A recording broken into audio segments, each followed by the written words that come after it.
So అమ్మాయి correct అబ్బాయి correct అనేది సినిమాలో ఖచ్చితంగా మీ క్లైమాక్స్ జరుగుతుంది. మీరందరూ మోటివ్ అందరూ చేసిపోయి కదండి ప్లీజ్ కమాన్ కమాన్ అందరూ. రిపబ్లిక్ డే హాలిడే కాదు, అది మనదే మనకే.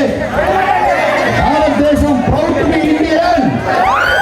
అందుకని మీకు ఏదన్నా సమస్య వస్తే ఈ సినిమాలో ఖచ్చితంగా సొల్యూషన్ దొరుకుతుంది.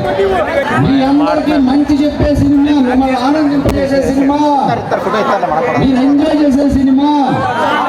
గుర్తు పెట్టుకోండి, తప్పుగా అనుకోవద్దు. తమ్ముడు ఓకే ఓకే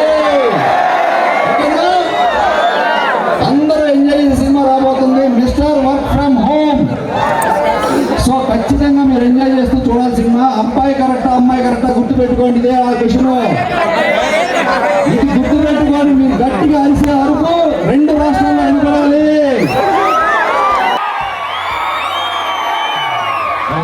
మా హీరో, మా ఫిల్మ్ డైరెక్టర్, మా సాఫ్ట్వేర్ ఇంజనీర్, మా హ్యాకర్, మా హీరోయిన్ అందరూ కలిపి ఒక సాంగ్ రిలీజ్ చేస్తారు.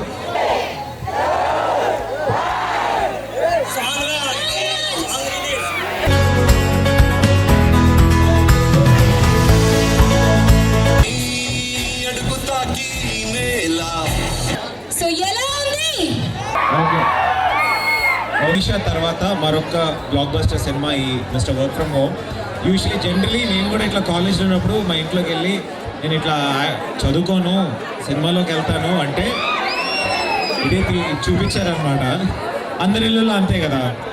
సో మా సినిమాలో కూడా హీరో యాక్చువల్లీ ఏంటంటే యూఎస్ నుంచి తిరిగి వచ్చేస్తాడు ఇంజనీరింగ్ చదివి. నేను ఇంకా ఇట్లా పని చేయను, పొలం చూసుకుంటాను, నాకు వ్యవసాయం అంటే ఇష్టం అంటే ఇట్లాంటి అమ్మాయిలు ఆహా నువ్వు ఉద్యోగాలు వదిలేస్తే ఇంకా మేము ఎలా కంఫర్ట్లో ఉంటాము అని ఇట్లాంటి క్వశ్చన్లు అడిగి ఇంట్లో వాళ్ళు అడిగితే వాడు ఏం చేశాడు, వాడు వ్యవసాయం చేశాడా లేదా, ఎందుకు చేయాలి. ఎంతమంది ఇక్కడ అందరూ వ్యవసాయ ఇళ్ళల్లో నుంచి వచ్చారు. మా ఇంట్లో యాక్చువల్లీ ఫార్మర్సే కదా, కానీ చేస్తాను అడిగితే నేను చేస్తున్నానా చేయట్లేదు, వేస్ట్. సో ఇలా ఉండకూడదు, మన నెక్స్ట్ జనరేషన్ కూడా చేయాలి అని సినిమా తీసాము mister work from home. It's a nice love story with a good message about farming. So మీరు డెఫినెట్గా సినిమా చూసినప్పుడు. Last but not the least, republic day రోజు, రిపబ్లిక్ డే ముందు రోజు మీ దగ్గరికి వచ్చి సాంగ్ టీజర్ పెట్టాము. వ్యాలంటైన్స్ డే రోజు సినిమా వస్తుంది. కృష్ణుడు వ్యవసాయం చేస్తే ఎలా ఉంటుంది? ఓకే, కృష్ణుడు అంటే ఏంటి? ఆయనే టెక్నాలజీ, అవునా? మనందరికంటే అడ్వాన్స్డ్ టెక్నాలజీ ఎవరంటే కృష్ణుడు. ఆ కృష్ణుడు ఎవరో కాదు, మీరే. అవునా కదా? మన సాంగ్ లో ఒక లైన్ ఉంటుంది, ఏంటి? ధనస్సుతో సంధించిన ఓ బాణమే నువ్వేరా, గ్రహించని ఆ కంటికి గట్టిపోచైతో చేయురా. మొత్తానికి సాంగ్ ఎలా అనిపించింది అందరికీ? Thank you. ఈ కాలేజ్ వస్తే షూటింగ్ ఉన్నప్పుడు హైదరాబాద్కి వెళ్ళొస్తా, అటెండెన్స్ మేనేజ్ చేస్తారా?